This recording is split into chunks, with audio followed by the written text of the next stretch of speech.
God created music, He orchestrated this potent tool primarily for His praise and worship. God is the author of music. Music is for worshiping and praising God. That's the primary thing it's supposed to do. But there was a distortion in this divine plan. When the enemy said, "I will ascend above the heights of the clouds, I will be like the Most High." But he was cast down from heaven. Being a master of deception, he has totally distorted and corrupted the beautiful gift of music as he desperately leads many astray by deceptively instilling in the minds of the unsuspecting a culture of satanic worship through the use of symbolisms in music. One of the areas you must be very careful is in music. Symbolisms.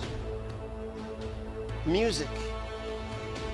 And I've warned, and you need to take this seriously. These symbolisms show up in imagery that lure many into worshiping occult practices, promote sexual perversion, and other immoral vices such as drug addiction and drunkenness. And in lyrics that blaspheme and glorify rebellion against God and His Word.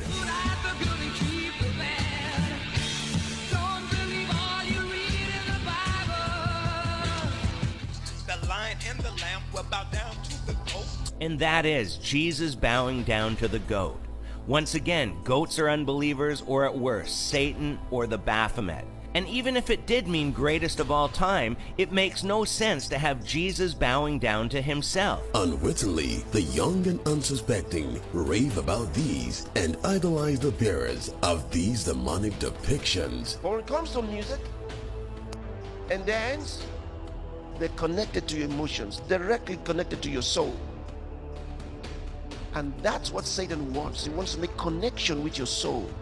And the ultimate plan is to deter us from getting to relate properly with God and to get us to be a worshiper of the devil. You can't help but come to the conclusion that there is a purpose-driven objective on behalf of these people to communicate a specific idea to the audience. They are telling a story, and that story, that narrative, is deeply rooted in occult symbolism, and it's putting it out on blatant full display, and it's mocking Christianity. In 1946, which was 76 long years ago, a Satanist by the name of Alice Bailey, who was also regarded as one of the founders of the New Age movement, wrote a 10-point charter to destroy and eliminate Christianity so that the New Age philosophies may become the one world religion for the world. The 10-point charter by Alice Bailey are as follows. Number 1, take God and prayer out of the education system. 2, reduce parental authority over the children. 3, destroy the Judeo-Christian family structure or the traditional Christian family structure. 4, if sex is free, then make abortion legal and make it easy. 5, make divorce easy and legal. Free people from the concept of marriage for life. 6, make homosexuality an alternative lifestyle. The base art, make it run mad. 8, use media to promote and change mindsets. 9, create an interfaith movement. Number 10, get governments to make all these laws and get the church to endorse these changes. Unknown to many, music and arts have been exploited as major tools for driving this sinister agenda for several years. Tragically, some of these things have crept into the Church of Jesus Christ. Music that is not of God. I say it's very dangerous to go into some kind of music that is basically worldly, not known to be Christian, and then we want to Christianize it. How worldly should we get to win the world? How worldly should we be? to win the world. How far should we go to get their attention? We have to be like them to do so? That is a confession of your spiritual bankruptcy. Because if you were full of the Spirit, just think the very thought of it. If the apostles said, you see, we have to be like the Pharisees to win them. That's not what Paul was saying when he talked about being like a Jew. That's not what he meant. But we don't have to now be like them. We don't have to have their music for them to listen to our music. We don't have to dance like them for them to think like we're dancing for God. I believe that if you love God, then you wouldn't be a friend of the world. And I was a friend of the world. And I listened to different rappers. All these different rappers, not thinking about the lyrics of what they were saying, bro. And so because of that, when I've heard nothing but lustful actions towards women, my parents and the Bible teaches you to respect women and wait towards marriage, but because I was listening to that music, guys, I was more prone to actually have sex before marriage, you know what I mean? Because you have to realize that our subconscious mind holds 95% of our brain, bro. A lot of people don't get that. So not only their conscious thoughts now, it's going into their subconscious. The guy is sleeping and is dreaming things he should not be dreaming of. Music, particularly among adolescents, is a very powerful motivator of behavior. It wasn't so long ago that an entire war was turned on the basis of youth music with Vietnam. And music was really central to the counterculture and the culture that rose up and said, we're not going to take this anymore. I don't think we should underestimate the power of music, because music touches the limbic system, or the emotional system of our brain, which actually, though slower than other parts, can overwhelm all of the other parts. We can't expect a system to be put together that will perfectly protect us. We need to protect ourselves. We need to be aware that these media change us and affect us. In the process of time, the demons start coming into their lives, because it's an invitation to devils. First, unclean thoughts. Either they might be thoughts of fear, or they're thoughts of a sensual nature. Unclean thoughts are coming to them. You find a Christian, a nice Christian, who loves the Lord, but now he's struggling with unclean thoughts, dirty thoughts, sexual thoughts. And he doesn't know where they're coming from. They're coming from the dance, they're coming from the music. They're coming sometimes from the books they're reading. How does Christ come into the heart of a man? When you believe in Jesus Christ, he comes into your heart. You don't see the process. It's not like you have a feeling and then somehow you're witnessing that Christ is coming in right now. He's coming in. Oh, he has entered. No. Just by believing. All you do is you open your spirit to God, the Lordship of Jesus Christ, and bam, that's it. The light of God has come into your heart. The same process. You open those things and you're looking at things that the demons have inspired. Once your heart goes out to them, that's it. You have demons following you from then on. I said reggae, for example. Where did it come from? What's the source of reggae music? Music is psychology, see? And if the music does not penetrate the heart, the soul, and the mind, and the body, then you ain't gonna feel it. Because reggae music is not something that you hear, it's something you feel. See? And if you don't feel it, you can't know it. See? It is a spiritual music with spiritual ingredients for spiritual purposes. And I've never seen anybody who was into reggae for a long time and didn't have demonic activities come into his home and into his life. And I'm serious.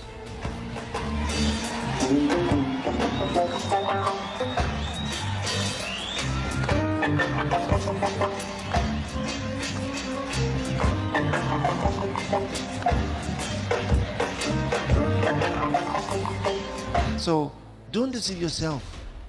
So, well, God has called me into this. If God is calling you into something, it needs to be pure. It needs to be from God. It shouldn't be something that's going to be bringing devils into your life. But reggae is not the only one. Have you ever noticed juju worshippers? They drum a lot. They drum a lot. And they dance a lot.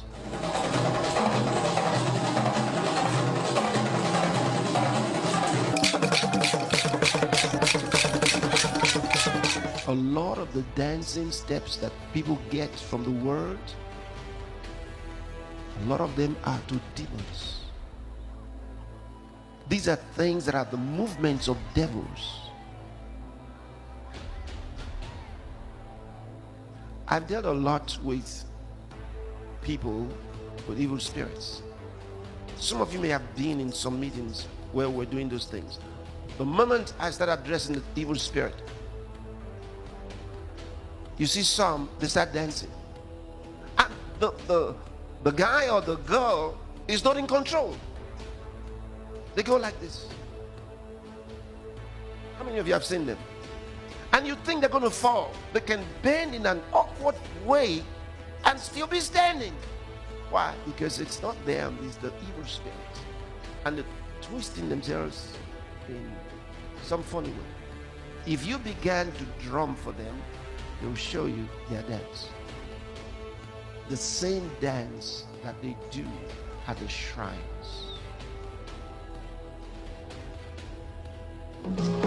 Music is a spiritual thing. You don't play with music. If you play with music, you will die young. You see, because when the higher forces give you a gift of music, musicianship, it must be well used. I get possessed by the spirits. I get possessed by the spirits. Right before I performed, I raised my hands up, and it was kind of the first time I felt something else come into me. Felt something else come into me. And so I sold my soul to the devil. Sold my soul to the devil. It appears that it is these demonic beings that energized Jackson when he hit the stage. Jackson stated, quote, "When I hit the stage, it's all of a sudden a magic from somewhere that comes and the spirit just hits you and you lose control of yourself." Then there's this other kind of music. I watch the young people and I see that they've taken it into the church. And when they're dancing and they have their hand here. Have you seen it? Have you seen it? Very stupid dance. Very stupid dance. Very offensive dance. And they've carried it from the world and brought it into church. The reason I'm telling you this is about symbolisms. There are dances that people have and they're doing them in churches, but these dances are demonic. They're inspired by demons. And they're being danced in churches by so-called musical leaders and music, whatever they call themselves.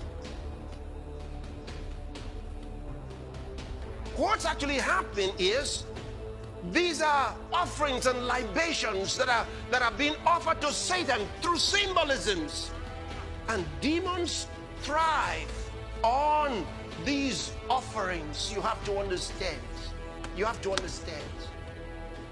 Demons feed on worship.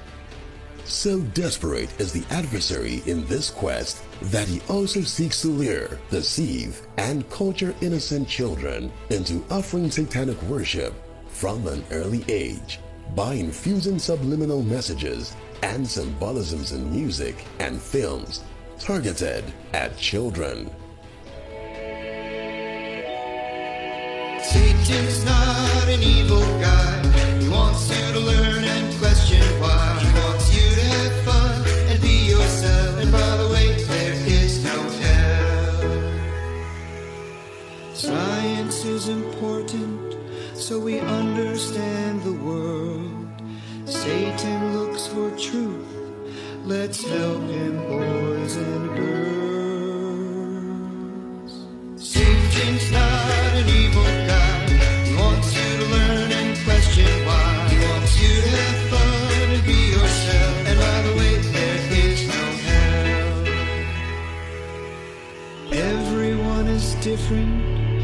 and that's okay with Satan.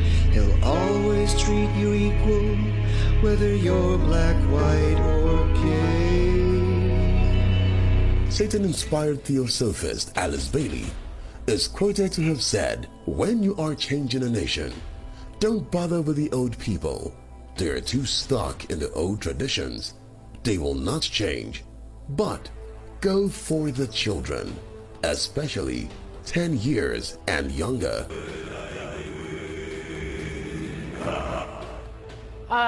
Does this look wholesome to you?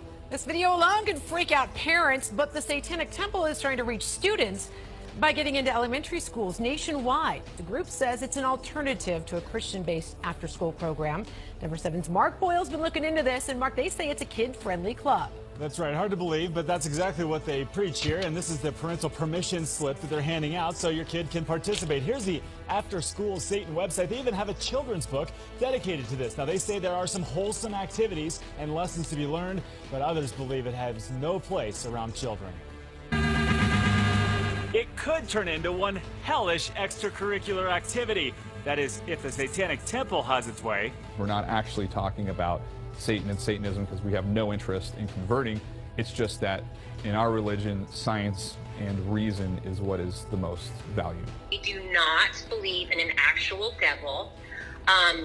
In our clubs, we do not do any sort of rituals or devil worshiping or any kind of like sacrificing of goats, all the scary things that are kind of made up in people's heads. We simply, where kids can be kids, where they can interact with other children. But there is obviously a lot of concern here. Some, like Liberty Counsel founder Matt Staver, say the club is nothing more than a bunch of atheists trying to fight back against Christian-based after-school programs. This particular so-called Satanist club is not wanting to be there to express a viewpoint. They're wanting to disrupt the process. I want to say that everybody's entitled to their beliefs. However, I feel like that's just a little odd. They already took, God out of schools, but now they're going to allow Satan in. It's just crazy. We're disconnecting Satan and his works from the nations, from the cities. We're disconnecting him. And he cannot proceed. He cannot proceed with his acts. He cannot proceed. Music is a reflection of the culture and ideals of a people. Little wonder the adversary seeks to culture the world with the ideals of darkness through symbolisms in music and arts. But while the church remains, we will culture the nations aright, filling the nations with the songs of our kingdom, that they may worship the one true God, who is the true author of music and Lord over all. Revelation chapter 11 verse 15 says, "The kingdoms of this world are become the kingdoms of our Lord and of his Christ, and he shall reign forever and ever."